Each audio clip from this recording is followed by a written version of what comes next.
آج میں ایک ایسے شخص کا واقعہ سناتا ہوں جو اپنے دور کا بہت بڑا عالم اور عابد و زاہد تھا۔ کیسا عالم تھا کہ اس کو اسم اعظم کا علم تھا، اپنی جگہ پر بیٹھتا تھا اور اپنی روحانیت سے عرش اعظم کو دیکھ لیتا تھا۔ اب آپ سوچیں ایسا کہاں ملے گا؟ مستجاب الدعوات تھا، اس کی دعائیں بڑی قبول ہوتی تھیں، اس کے بہت سارے شاگرد بھی تھے۔ اب کیا ہوا؟ حضرت موسیٰ علیہ السلام کا دور آیا، قوم جبارین سے جہاد کرنے کے لیے بنی اسرائیل کے لشکر روانہ ہوئے۔ تو اس شخص کا نام کیا تھا؟ بلعم بن باعورہ۔ ٹھیک ہے، قرآن میں اس کا واقعہ موجود ہے۔ اتنا نیک آدمی، اتنا مقبول آدمی۔ اب بلعم بن باعورہ کے پاس اس کی قوم گھبرائی ہوئی آئی اور کہا کہ حضرت موسیٰ علیہ السلام ایک بہت بڑا طاقتور لشکر لے کر ہم پر حملہ آور ہو رہے ہیں اور وہ چاہتے ہیں کہ ہماری زمینوں سے نکال کر یہ زمینیں جو ہے وہ بنی اسرائیل کو دے دیں۔ آپ مستجاب الدعوات ہیں، آپ حضرت موسیٰ علیہ السلام کے لیے ایسی بد دعا کر دیں کہ وہ شکست کھا کر واپس چلے جائیں۔ اب یہ کانپ گیا، اس کو معلوم تو تھا کہ وہ اللہ کے نبی ہیں۔ تو وہ کہتے ہیں تمہارا برا ہو خدا کی پناہ، تم جانتے ہو کس کے بارے میں بات کر رہے ہو؟ حضرت موسیٰ علیہ السلام تو اللہ کے رسول ہیں، میں ان کے خلاف کیسے بد دعا کر سکتا ہوں؟ اور ان کے لشکر میں تو مومن بھی ہے اور فرشتوں کی جماعت بھی ان کے ساتھ ہے۔ اب یہ قوم رونے لگی، گر گرانے لگی، اصرار کرنے لگی۔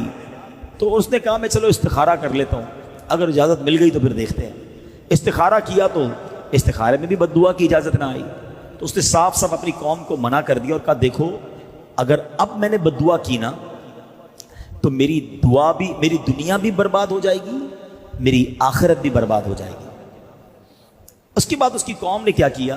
پلان بی، بڑے تحائف، مہنگے تحائف پیسے لے کر، بڑے گراں قدر بڑے چیزیں لے کر اس کے پاس گئے اور کہا کہ یہ سارے تحفے آپ رکھ لیں، بس آپ دعا کر دیں۔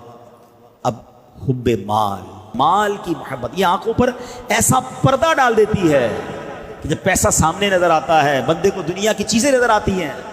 اب آپ سوچیں کہ یہ شخص، اسے معلوم ہے کہ وہ اللہ کے نبی ہیں، مگر جب اتنے پیسے، اتنا مال، اتنے جواہرات سامنے آئے تو اس کی آنکھوں پر پردہ پڑ گیا، لالچ کا بھوت سوار ہو گیا اور وہ مال کے جال میں پھنس گیا۔ اپنی گدھی پر سوار ہو کر پہاڑ کی طرف جانے لگا۔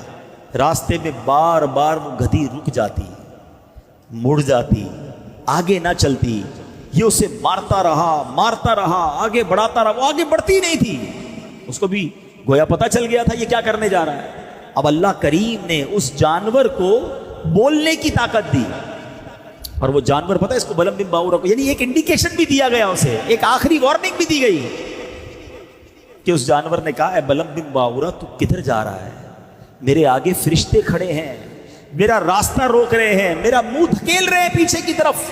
اے بلعم تیرا برا ہو، تو اللہ کے نبی اور مومنین کی جماعت پر بد دعا کرے گا؟ اللہ اکبر۔ اس کے باوجود بلعم بن باعورہ واپس نہیں ہوا۔ کیسا پردہ ہوگا! ہائے ہائے ہائے! اب جناب وہ پہاڑ پر چڑھ گیا، حسبان نامی پہاڑ اس پہاڑ کا نام تھا، اور بلندی سے حضرت موسیٰ کے لشکروں کو دیکھا، کیونکہ اب لشکر قریب آ گئے تھے کہ بڑے سے لشکر آ رہے ہیں، اور اس نے بد دعا کرنا شروع کر دی۔ مگر رزلٹ کیا ہوا؟ اللہ کی شان دیکھو، وہ بد دعا ان کے لیے کرتا تھا مگر اس کی زبان سے وہ الفاظ نہیں نکلتے تھے، اپنی قوم کے لیے بد دعا نکلتی تھی۔ اب کیا ہوا؟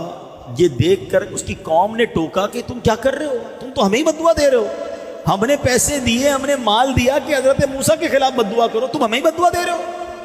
وہ کہتا میری قوم میں کیا کروں، مجھے سمجھ نہیں آ رہا، میں بولتا کچھ ہوں اور زبان سے نکل کچھ اور رہا ہے۔ اب یہ بات کر ہی رہا تھا کہ اس پر اللہ کا غضب نازل ہو گیا، اس کی زبان لٹک گئی، سینے پر آ گئی۔ اس وقت بلعم بن باعورہ نے رو رو کر اپنی قوم سے کہا کہ افسوس، میری دنیا اور آخرت دونوں برباد ہو گئی، میرا ایمان جاتا رہا اور میں قہر قہار اور غضب جبار میں گرفتار ہو گیا۔ اب میری کوئی دعا قبول نہیں ہو سکتی، میں برباد ہو گیا۔ اب اس مکار نے، اس برباد شخص نے کہا کہ میں تو ہو گیا برباد، اب میں تمہیں ایک طریقہ بتا دیتا ہوں، دعا تو میری کامیاب نہیں ہوئی، لیکن تم اگر حضرت موسیٰ علیہ السلام کے لشکروں کو شکست دینا چاہتے ہو تو تم لوگ ہزاروں خوبصورت لڑکیوں کو بہترین کپڑے اور زیورات پہناؤ اور بنی اسرائیل کے لشکر میں بھیج دو۔ اس لشکر میں کسی ایک شخص نے بھی غلط کام کر لیا تو پھر اس لشکر پر عذاب نازل ہو جائے گا، اس لشکر کو شکست ہو جائے گی۔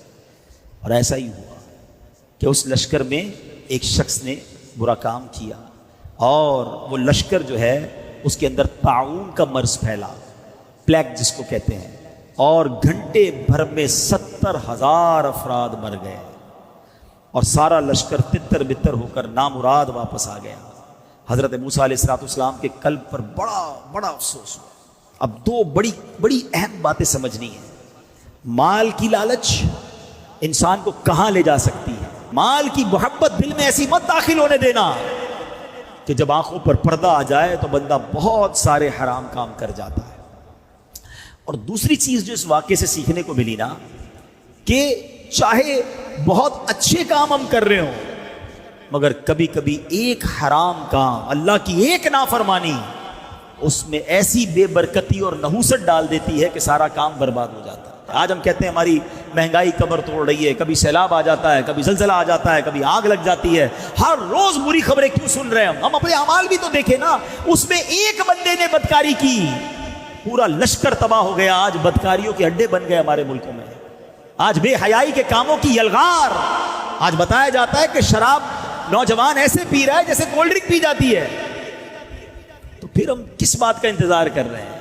ہمیں یہ واقعات قرآن و حدیث میں اس لیے تو بیان ہوئے نا کہ دیکھو ان باتوں سے رب جب ناراض ہوتا ہے تو پھر برکت اٹھا لی جاتی ہے اور بربادی مقدر بن جاتی ہے۔